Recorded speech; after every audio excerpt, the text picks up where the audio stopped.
Mes balances, c'est parti pour votre guidance sentimentale pour le mois de mars 2026. Allez, je vais aller chercher l'énergie. Votre énergie à vous, la force. Ok.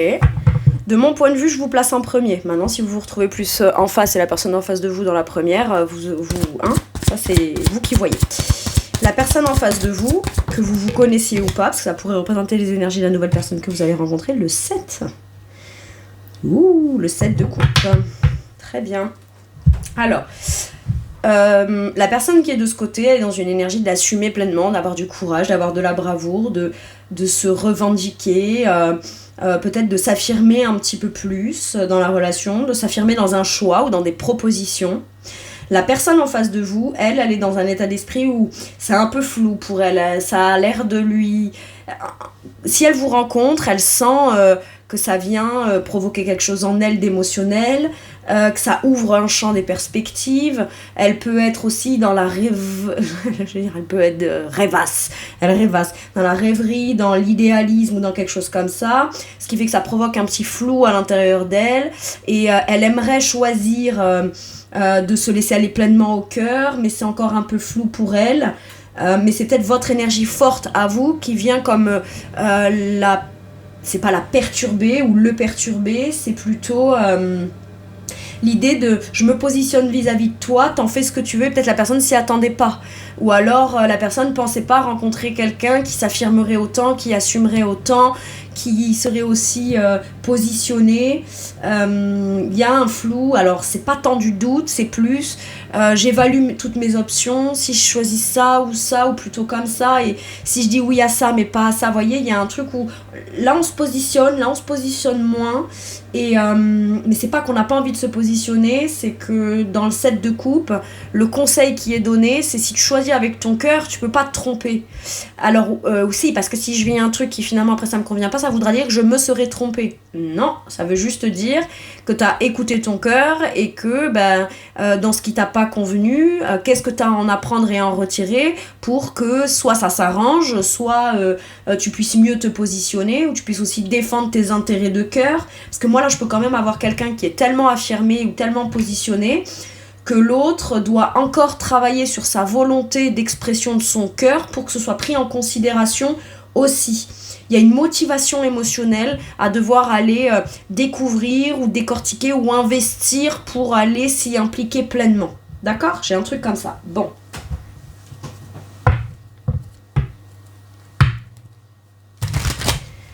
C'est pas la personne en face qui est floue, c'est elle qui sait pas quoi penser, comment penser, on n'en revient pas. J'ai un truc comme ça dans la sensation. C'est j'en reviens pas, quoi. Cette personne me propose ça, s'affirme dans ça, se positionne dans ça. Maintenant, ça peut être aussi la personne en face qui hésite, qui doute, qui est dans l'expression émotionnelle sans pour autant être pleinement positionnée, etc. Si ça agace ou ça a agacé la personne, pas dans l'agacement, mais ça peut être de la frustration, ça peut être de... moi, le fait que ce soit pas clair, ça me convient pas. Écoute... si t'es pas capable de choisir ou de me proposer des choix, moi je vais me positionner pour moi-même, et puis c'est tout, quoi. Mais alors là, c'est de l'affirmation de soi. Tant que toi t'es dans le flou et que tu me proposes rien, ou que tu sais pas trop, que c'est encore un peu flou, que tu sais pas trop où t'en es, ou t'en es vis-à-vis de moi, ou t'en es par rapport à moi, ou ce que tu veux me proposer à moi, ou quoi, écoute, moi je vais avoir le courage de te dire ce que moi je veux, et ensuite fais tes choix. Ça peut être ça, hein, d'accord ? C'est pas un retournement de situation, mais c'est plus un positionnement dans une relation où jusqu'à maintenant, peut-être on n'arrivait pas à définir les contours. Maintenant, si vous êtes de ce côté, ça peut être mes balances, ça peut être vous qui voulez choisir le cœur, mais la personne en face de vous, de votre point de vue, soit elle est vraiment comme ça et c'est ce qu'elle incarne, et elle aura forcément une réponse à quelque chose que vous doutez ou hésitez à proposer ou à embrasser ou à ouvrir ou à proposer, d'accord ? C'est pas je doute de l'amour que j'ai pour cette personne, mais c'est je doute de comment il ou elle pourrait le recevoir, se positionner, l'assumer, avoir le courage, la bravoure, ou comment cette personne va recevoir ce que moi j'ai à lui exprimer. Donc je doute de moi dans l'expression de mes sentiments ou dans ce que j'aimerais proposer à la personne. Dites-vous une chose, peut-être que la personne en face vous impressionne, ou qu'il y en a un des deux qui est impressionné par l'affirmation de soi qu'incarne la personne qui est de ce côté. Ok ? Très bien. Le challenge de la personne ou le blocage qui pourrait être bloquant, mais ça veut pas dire que c'est voué à rester bloqué tout le temps. Voilà. C'est juste, c'est bien de connaître aussi ses limites, quoi, hein, les limites, tout ce qui est limitant. Ok. Pour la vision. Le challenge de la personne, j'ai l'impression qu'elle est en train inconsciemment ou consciemment d'y répondre à son challenge. C'est, moi j'ai besoin d'y voir clair en fait. Donc si moi j'ai besoin d'y voir clair, ou que j'ai besoin que la personne en face de moi voit clair, ça peut être aussi, je vois très très clair dans le fait que toi tu tournes un peu autour du pot, que c'est encore flou, que tu sais pas trop, que t'aurais envie mais t'es pas sûr, je sais pas quoi, je le vois très... Le challenge de la personne, c'est soit de s'en rendre compte, qui est de ce côté, soit de se positionner de manière très forte et affirmée dans ce qu'elle estime être quelque chose de clair, uniquement important pour maintenant. Admettons, on veut clarifier quelque chose. On ne dit pas que c'est forcément ça qui sera sûr et certain qu'on réussira à faire, à s'engager ou à choisir sur le long terme. Mais est-ce que là, maintenant, tout de suite, on peut décider de se dire les choses de façon claire ? Et si pour ça, il faut que moi, je me positionne de manière plutôt claire vis-à-vis de toi, ça peut te perdre et te...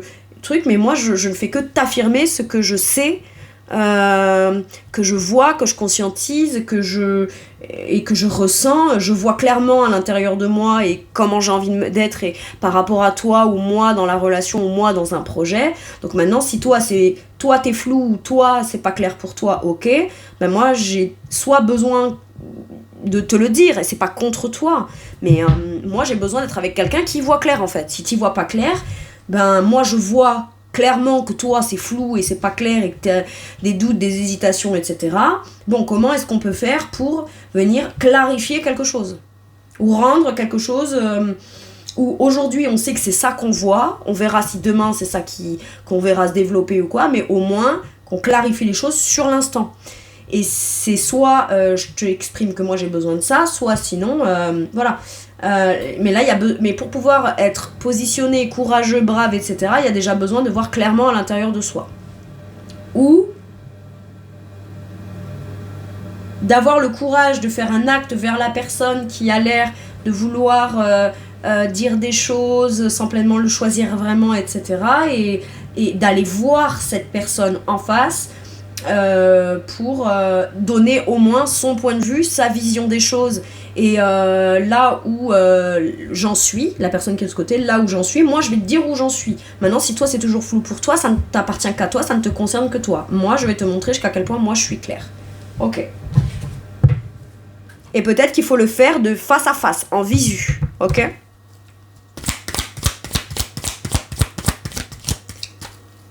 Peut-être quelqu'un qui manque de confiance en lui ou en elle, relation à distance, c'est quelqu'un qui... Il y a un truc avec... bon là ça parlera vraiment pas à tout le monde, mais quelqu'un qui peut ne pas se sentir suffisamment confiant ou confiante dans des... physiquement dans son apparence. Je peux avoir quelque chose comme ça. Ok. Très bien. Le challenge de la personne en face, l'optimisme. Comprendre que quand on choisit son cœur, c'est forcément une chance qu'on s'offre à quelque chose de positif, quoi. Et c'est pas forcément un risque négatif ou pessimiste, d'accord ? Choisir avec le cœur et continuer à s'évertuer à faire des choix de cœur et à alimenter et entretenir ça ne pourra faire qu'aller vers du positif ou de l'optimisme. Ok. Je peux avoir quelqu'un qui aussi... se brouille un peu l'esprit ou cherche les choses qui ne seraient pas claires, alors que grosso modo dans les grandes lignes tout est clair, tout est posé, tout est assumé, tout est revendiqué, c'est voilà. Alors si vous ne l'êtes pas tout à fait dans un positionnement courageux de ce que vous incarnez, mes balances, ou si vous êtes de ce côté et que la personne n'est pas claire, le challenge ça va être d'être clair, de se montrer tel que l'on est, authentique, et d'avoir le courage de ça. Et si la personne continue à essayer de dire ouais mais tu vois là machin, hop c'est bon, je t'ai donné des réponses de clarté, maintenant à toi d'aller faire avec pour faire sortir ton optimisme et ton enthousiasme et ton aspect optimiste dans les situations ou vers des situations ou dans des choix.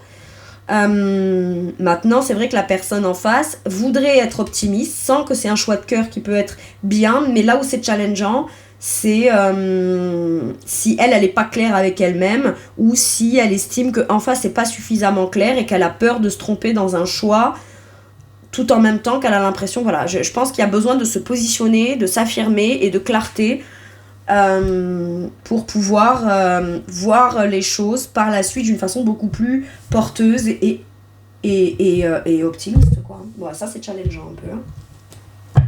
Bon.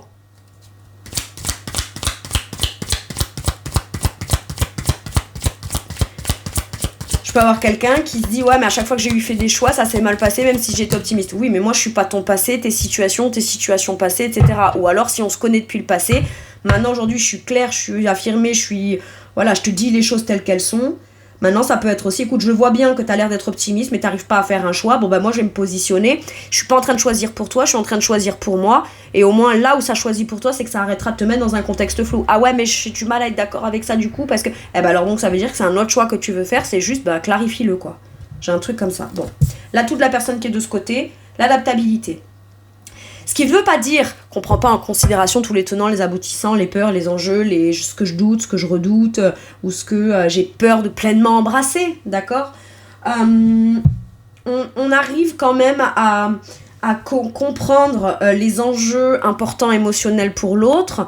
Donc à partir de là, on n'a aucun problème. C'est pas de la suradaptation, c'est très bien. Et ben maintenant qu'on sait c'est quoi qui te fait douter ou peur ou quoi, on sait de quoi on part et on sait ce que toi comme moi on aurait à améliorer pour que les choses évoluent positivement. Très bien. Pour moi, vous avez été capable aussi de mettre de l'eau dans votre vin par rapport à quelqu'un si cette personne vous la connaissez. Et aujourd'hui, vous allez assumer pleinement ce que vous voulez avec elle, pour elle, incarner pour elle, ou dans la relation, et pour vous, et dans ce que vous voulez mettre en place. Et vous aurez le courage de ça, tout en ayant quand même conscience que s'il y a eu un passif entre vous, vous avez au moins le mérite de comprendre que ça devra prendre quand même son temps avant que l'autre réalise que c'est possible. Bon, ok. Maintenant, l'adaptabilité, ça ne veut pas dire non plus adapter son discours pour aller dans le sens de l'autre non plus. L'adaptabilité, c'est la capacité de faire des compromis. Moi, je veux bien faire des compromis, mais pour pouvoir faire des compromis, il faut déjà que les deux soient aussi clairs l'un que l'autre sur les choix, ce qu'on veut alimenter, ce qu'on veut créer, les choix qu'on veut faire. Ok ? Et sur une vision optimiste des choses aussi. Si on a une vision optimiste des choses, on aura toujours tendance à trouver des solutions là où il y a des problèmes. Maintenant, si on reste dans le flou parce qu'on a peur, qu'on fait un choix, ça veut pas dire que c'est simple, trouver des solutions. Ça veut juste dire, on fait des choix parce qu'on écoute son cœur, et si on est optimiste, même si c'est challengeant, comment dire ? Si un jour il y a un problème qui vient à se poser, on trouvera aussi des solutions. Voilà. Et là, on pourra trouver un terrain d'entente, d'adaptabilité, de compromis, et savoir précisément, puisqu'on veut être avec l'autre sans que pour autant l'autre soit perdu éternellement, là, si l'autre se positionne et fait un choix, le choix de cœur, à partir de là, on a matière à pouvoir apporter certaines choses. On vient pas surcompenser, on vient apporter certaines choses qui viennent démontrer le premier discours de positionnement clair qu'on a eu.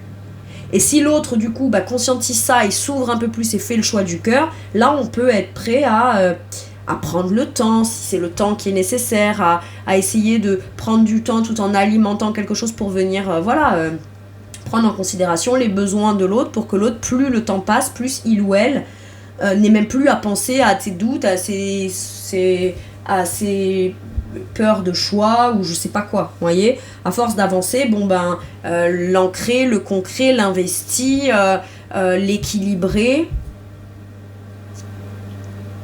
l'harmonie, c'est ce qui va s'ancrer dans le temps. Donc sans même qu'on ait besoin d'y penser ou d'y réfléchir, on se rend compte que on peut enfin s'autoriser à aller vers quelque chose de positif et d'optimiste, et on n'a plus besoin de regarder en arrière sur ce qui a pu faire douter, quoi. Ok. Quel est l'atout de la personne en face de vous ? L'amitié. Alors, est-ce que c'est quelqu'un d'amical ? Est-ce que c'est quelqu'un qui est à l'écoute ? Est-ce que c'est quelqu'un pour qui la notion de loyauté, fidélité, avant tout. Alors, l'atout, ça peut être aussi que vous connaissez quelqu'un qui connaît cette personne, et cette personne qui serait entre vous, peut-être fait le lien. Fait le lien et c'est un atout parce que c'est pas que cette personne que vous connaissez en commun plaide en votre faveur, c'est juste qu'elle a l'air d'être à l'écoute des deux s'il y a quelqu'un d'intermédiaire. Et l'atout, c'est que cette personne fait aussi conscientiser à la personne en face de vous, donc l'ami que vous auriez en commun, qu'à un moment donné, on peut pas être complètement incohérent. Si on est optimiste, on fait le choix du cœur. Et je serai à l'écoute et voilà et je t'écoute et je te conseille et voilà, il y a beaucoup d'écoute, de loyauté. Maintenant ça peut être aussi une personne qui selon votre propre regard à vous représente quelqu'un avec qui avant d'être amoureux dans une relation romantique ou quoi, c'est quelqu'un où on sait qu'on toute sa vie on peut être ami avec la personne, vous voyez. Voilà, il peut y avoir de ça. Maintenant, ça peut être aussi quelqu'un que vous connaissez de longue date. Et ça, c'est un atout pour vous. Comme vous connaissez de longue date, vous connaissez peut-être les faces de cette personne ou les parts de cette personne qui sont faciles, lumineuses, etc. Mais vous connaissez aussi cette personne sous ses aspects moins reluisants, si je puis dire. Donc, j'ai quand même un truc de valeur sûre, là. Tout en même temps qu'on est capable de voir l'autre évoluer et se positionner ou se repositionner ou définir ou redéfinir soi-même ou travailler, avancer, évoluer sur ce qu'il y avait de sombre un petit peu avant, sur quoi on a avancé et cheminé, sur quoi on met en place de plus lumineux ou des trucs hyper lumineux sur lesquels on revient un petit peu, vous voyez, il y a un truc comme ça. Très à l'écoute, cette personne est très à l'écoute, elle est très... Et si elle doit écouter des gens autour d'elle qui pourraient lui faire se rendre compte qu'elle doute ou qu'elle soit pessimiste à l'idée de l'amour ou dans un projet ou dans un truc, elle peut aller se faire conseiller. Mais là où c'est un atout, c'est que c'est des vrais amis. C'est pas des gens qui vont lui dire forcément ce qu'elle a envie d'entendre, qui vont la réconforter ou la conforter dans ses doutes et dans ses peurs. D'accord ? J'ai quelque chose comme ça. Et cette personne, c'est quelqu'un de très émotionnel, très amical, sur qui on peut compter, qui peut assez timidement vous expliquer qu'elle est claire. Le seul truc sur lequel elle peut être claire, c'est pas que je doute de toi ou de nous ou de moi ou que je sais pas où je veux aller ou je sais pas ce que je veux choisir. C'est juste que j'ai besoin que tu prennes en considération sous le prisme de la sympathie, ce qui n'a rien à voir avec l'empathie. L'empathie, c'est la capacité de comprendre l'émotion de l'autre sans pour autant ressentir la même émotion que lui ou elle. Mais on est capable de comprendre l'émotion de l'autre. La sympathie, c'est on voit quelqu'un pleurer, c'est quelqu'un qu'on aime, ça nous rend triste et on pleure avec elle parce qu'on ressent la peine aussi comme elle. Voyez, c'est deux choses complètement différentes. Et là, c'est quelqu'un qui demande... qu'on soit d'accord ou pas avec elle, qui accepte qu'on soit pas d'accord avec elle, ou qu'on comprenne pas tout, mais qu'on respecte peut-être aussi ce qu'elle ressent, le temps qu'elle a besoin, que quelqu'un qui soit autant à l'écoute d'elle que ce qu'elle est capable de l'être vis-à-vis des autres. Ça, c'est un atout. Bon. Mais c'est pas un atout dans le sens où c'est ce qu'elle est, c'est ce qu'elle incarne. C'est un atout dans le sens où, pour elle, aujourd'hui, elle a reconnu la valeur de ça en elle, donc elle est capable de dire « j'ai besoin de ça ». Si tu me laisses ça, peut-être que j'y verrai plus clair ou quoi. Parce que, voilà. J'ai besoin que les choses, elles soient claires pour aller les investir. Si je doute, c'est pas pour aller ne pas le choisir. Si je doute, c'est juste que j'ai encore besoin de temps pour aller choisir vraiment avec le cœur, en conscience, vers du positif, pour m'assurer que ce sera positif, mais pas que pour moi, pour toi aussi. Voyez ? J'ai ça, c'est pas mal. Allez, maintenant que j'ai vu vous et l'autre, je vais aller voir la situation. Donc, 3 cartes pour la situation, s'il vous plaît, pour mes balances. Ah, mais la bougie, elle s'est éteinte.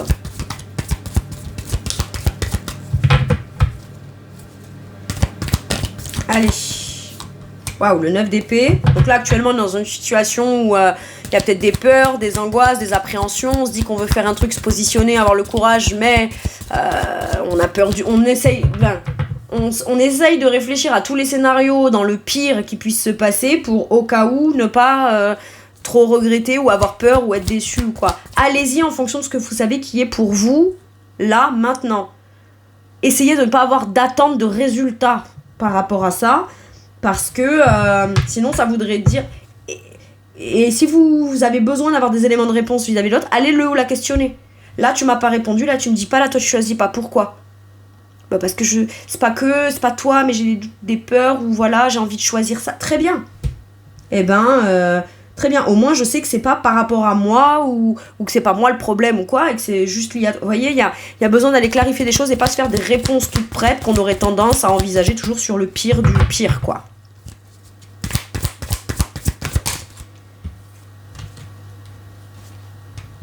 On a peur que l'autre, clairement, colle un râteau.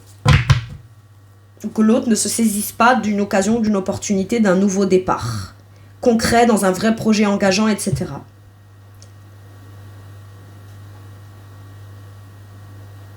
Peur de l'engagement, peur de démarrer quelque chose de très concret. Et ça, on ne dit pas que c'est pas normal. On dit juste, conscientise que c'est là et du coup, qu'est-ce qui est venu provoquer cette peur-là ? Comment est-ce que tu peux venir te rassurer là-dessus ? Qu'est-ce que l'autre fait qui est rassurant pour toi ou qui ne l'est pas ? Et si c'est pas rassurant, dis ce qui est pas rassurant. Et si ce qui est rassurant, dis-le aussi. Peut-être que ça peut donner des pistes à l'autre. Enfin voilà, pas pour se suradapter, mais pour mieux comprendre l'état d'esprit, l'état émotionnel, etc. de l'autre. Maintenant, je peux avoir quand même l'idée de devoir passer par une certitude plutôt d'ouverture de cœur. On est ouvert dans le cœur avant d'essayer de s'assurer que on obtiendra le concret. Je veux dire, faut pas faire les choses à l'envers. C'est pour ça qu'on vous dit, toi, si t'aimerais qu'on vienne te confirmer que ce nouveau départ va se passer avant de t'y ouvrir pleinement dans le cœur. Mais c'est parce que c'est là dans ton cœur et que quelque part le potentiel est là et que tu vas pleinement aller l'exprimer, l'accueillir, le vivre, le ressentir, qu'à partir de là, t'as des solutions concrètes pour aller voir ce qui va être possible ou pas de manière concrète. Maintenant, ça peut être aussi, j'arrête de te tendre la main dans des nouveaux départs ou dans des choses que je veux faire, de concret, d'ancré, etc. Si toi, tu t'en saisis jamais, tu dois d'abord t'ouvrir dans le cœur et faire le choix du cœur pour pouvoir... Et quand tu l'auras fait, tu comprendras toutes les tentatives que j'ai voulu faire. Et pourquoi est-ce que moi j'ai eu peur à chaque fois que je te tendais la main, que je te proposais quelque chose ou que je m'ouvrais à toi dans du concret. Tu vas aussi comprendre pourquoi moi j'avais des peurs. Ça me permettra de pouvoir moi comprendre quand tu seras connecté à ton cœur comment moi... pourquoi toi t'avais du mal à l'engagement, etc. Mais ça passe d'abord par prioritairement une connexion de cœur. Il y a les célibataires là... Je peux avoir la peur de tomber amoureux, amoureuse ou de rencontrer quelqu'un qui vous fait vous reconnecter à l'émotionnel sans venir avec le concret que ça impliquerait. Ou alors vous avez rencontré quelqu'un récemment et vous vous inquiétez peut-être que cette personne ne démontre pas assez d'actes concrets. Là j'entends des si il ou elle m'aimait ou était si intéressé ou quoi machin, il ou elle ferait ceci ou cela. Non. Chacun a sa façon différente de démontrer son intérêt, son amour ou ses ambitions ou ces choses comme ça. Par contre, si vous avez besoin de ça pour être rassuré dans le fait que c'est ça que vous cherchez, allez chercher quelqu'un, peut-être, qui naturellement se comporte comme ça, qui a la même vision des actions concrètes que vous.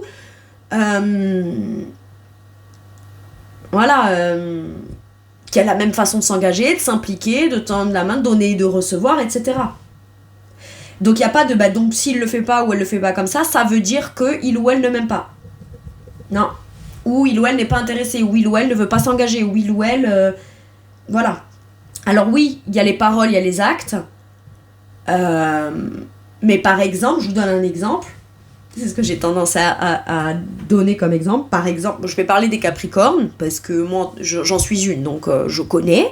Je peux parler de ce que je sais pas dans les moindres détails, d'accord ? Mais par exemple, moi, en tant que Capricorne, je vais pas dire des je t'aime à tout bout de champ. Par contre, je vais m'assurer que quand les gens à qui je tiens sont montés dans la voiture, avant de démarrer ma voiture, je vais checker que tout le monde soit attaché sa ceinture. Voyez ? Je me lève tous les matins. Je travaille pour moi, ma famille, mon foyer. J'essaye de donner le meilleur de moi, mais je dis pas que je fais tout parfait, mais c'est ma façon à moi de montrer aux gens que je les aime en fait. Quand je sens qu'ils sont en difficulté, je vais pas leur dire ça me fait de la peine, machin, nani, je sais pas quoi pour toi, nana. Je vais dire bon écoute là t'es en difficulté, etc. Nana. Est-ce que tu veux que je te fasse des plats en avance, des tupperwares, etc. Je te les amène, ça t'allégera au moins sur ça. Vous voyez, c'est ma façon à moi de montrer. Parce que si quelqu'un m'intéresse pas et que je l'aime pas, je vais pas aller m'emmerder à faire des trucs. Enfin, vous voyez ce que je veux dire? C'est logique en fait. Donc là, je peux avoir un peu ça. Après, ça peut être aussi l'un des deux qui dit beaucoup de paroles, mais qui l'a pas encore démontré par les actes. Et il y en a un des deux qui angoisse. Ou c'est une situation un peu angoissante et on a peur que l'autre ne propose jamais un engagement, jamais ci, jamais là. Ou alors si je vais proposer cet engagement-là, j'ai peur de me prendre un râteau et je peux avoir ça. Peur de poser une action concrète qui viendrait se positionner soi-même dans l'engagement qu'on veut prendre.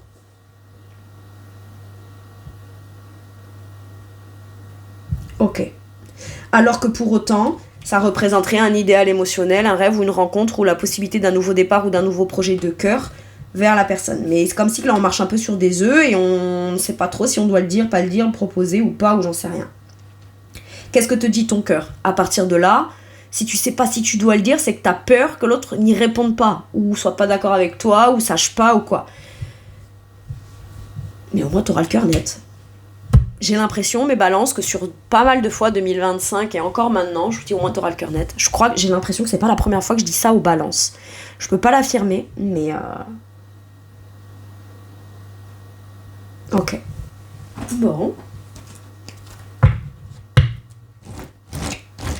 Un dernier message ou un dernier conseil pour vous, qu'est-ce qu'on a? La justice, la loi et la protection. Je pense qu'il faut être factuel. Faut voir l'ensemble de tout dans une situation, ce qui permet d'avoir un regard plus objectif. Maintenant, on dit qu'on est capable de s'affirmer, de se protéger soi, de poser un cadre protecteur pour la relation, et que si maintenant il faut qu'il y ait une réponse officielle ou quelque chose comme une nouvelle règle qu'on met en place entre nous, quelque chose comme ça, je pense que c'est tout à fait possible. Mais pour pouvoir poser des règles ou exiger certaines choses qui doivent faire partie des règles de l'autre, il faut d'abord aller peut-être les questionner ou dire bah écoute, moi c'est comme ça. Et à l'autre de le prendre ou de pas le prendre, à l'autre de faire ou de pas faire, mais à un moment donné, il faut poser un cadre. Poser un cadre n'empêche pas l'amour. Il permet au contraire de pleinement se laisser aller à une ouverture de cœur. Et comme les règles ont été adoptées par les deux parties, et après je peux avoir quelque chose d'officiel aussi. À la suite d'une séparation, une séparation à mettre en place avant d'aller rencontrer quelqu'un de nouveau. Mais bon, si j'ose pas quitter quelqu'un parce que je sais pas si je vais rencontrer quelqu'un d'autre, enfin, faut pas tout mélanger en fait. J'ai un truc comme ça. Chaque chose en son temps, hein. Déjà détermine qu'est-ce que tu veux avec la personne que t'es. Si t'es célibataire, qu'est-ce que tu veux toi pour toi-même. Si ça fait t'es séparé depuis pas longtemps et qu'il y a déjà quelqu'un d'autre, laisse-toi du temps, mais définis-toi un cadre sécurisant pour toi et exprime les choses avec intégrité et autorité personnelle. Ça c'est bien. Ça viendra poser un premier cadre. Le cadre, il n'est pas voué à rester toujours comme ça. Après, il peut changer, il peut évoluer, il peut être enlevé, il peut être élargi, il peut être refaçonné. Mais dans un premier temps, il faut être juste avec soi-même, équilibré, se sentir en sécurité et potentiellement s'affirmer dans quelque chose qui, sans qu'on s'en rende compte, ça peut venir sécuriser l'autre aussi. Bon. Ou l'autre doit cadrer, décider, être juste avec lui-même ou avec elle-même aussi, pour vous le dire de façon un peu officielle, un peu formelle comme ça, mais au moins ça vient poser un cadre juste pour tout le monde. Et ce qui est juste dans l'énergie de la justice, c'est aussi le temps que les choses prennent à se mettre en place. Et si on cherche à mettre la charrue avant les bœufs, s'assurer du concret avant d'ouvrir son cœur, ça ne marche pas comme ça. C'est jamais comme ça que ça a marché. Oui, d'accord, alors moi je veux bien aller chercher du boulot, mais à condition qu'on m'assure que là où je vais aller, on va me proposer un truc, c'est moi qui sera pris et je vais signer le contrat. Pourquoi ? Parce que si je te dis oui ou non, t'iras ou t'iras pas en fait. Vous voyez, j'ai un truc comme ça quoi. Donc si t'y vas pas, qu'est-ce qui sonne juste vis-à-vis de toi sur le fait de pas y aller ? Ou qu'est-ce qui est injuste que tu t'imposes, qui fait que tu ne t'ouvres pas déjà dans un premier temps le champ du possible dans ce qu'il y a de beau dans le cœur en fait. Ce qui compte, c'est pas tant le résultat.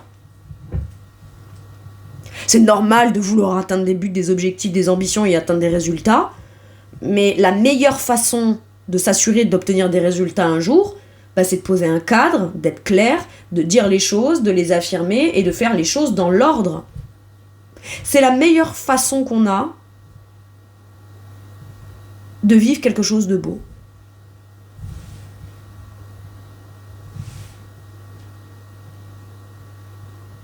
Vous savez ce qu'on m'a dit? Je sais pas pourquoi on me parle de montre et d'horloger.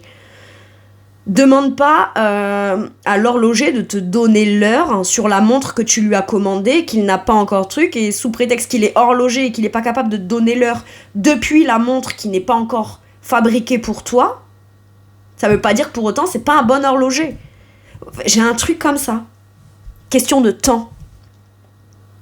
Il y a le temps qui passe, il y a la logique des étapes dans le temps, et on peut pas exiger du temps qu'il donne dans le futur, qu'il donne des réponses pour le maintenant, pour voir si on va mettre les choses en place. C'est pas comme ça que ça marche. Et il y a aussi la notion de ça fait combien de temps que le temps passe, le temps a passé, et j'ai rien vécu, ou un truc un peu anxiogène, etc., à l'idée d'avoir la volonté. C'est comme j'ai reculé pour mieux sauter longtemps. Longtemps, j'ai reculé pour mieux sauter. Dans le temps, là, aujourd'hui, dans l'instant présent, t'as deux choix. C'est soit tu continues de reculer pour savoir qu'un jour t'auras peut-être l'envie de ressauter, soit t'envisages le pire dans l'idée de ressauter, et ça, c'est pas la même problématique que de reculer, que de pourquoi tu... Il y a besoin d'aller compartimenter les choses. Et comme il y a... et quand je constate que il y a le temps qui a passé, qu'est-ce qu'on a fait pour améliorer les choses dans le temps qui ont passé, ou qu'est-ce que moi... j'ai pas osé répondre ou trop peur de répondre alors que pourtant le temps de manière factuelle a quand même passé, j'ai quelque chose comme ça. Bon, et si on arrêtait de laisser passer le temps et de voir ce qui se passe, et si on faisait ce qu'il y avait à faire et qu'on allait voir dans le temps ce qu'on va pouvoir construire et bâtir, ou à quoi on va s'ouvrir et comment on va pouvoir être heureux, heureuse, en joie, etc., dans l'ouverture du cœur. Parce qu'on peut se torturer l'esprit autant qu'on veut. Tout en même temps qu'on se torture l'esprit à l'idée de savoir si ça arrivera plus tard, vous êtes déjà en train de réaliser le pire que vous appréhendez pour plus tard, c'est-à-dire ne pas être en train de le vivre maintenant. Est-ce qu'on a encore envie de laisser passer C'est pas perdre du temps, parce que si ça se passe comme ça, c'est qu'il y a forcément quelque chose à aller en comprendre, en apprendre. Mais une fois qu'on s'est rendu compte de ça, le temps, on va l'employer différemment. C'est juste ça. C'est pas on va plus perdre son temps. C'est on l'emploiera à partir de maintenant complètement différemment. Et ça, c'est juste. Écoutez, voilà mes balances, c'est tout pour moi pour cette guidance. Je vous remercie de m'avoir écouté. Je vous fais tout plein de gros bisous. Prenez bien soin de vous. Soyez heureux, heureuses pour l'éternité. Et je vous dis à bientôt pour une nouvelle guidance. Merci, au revoir.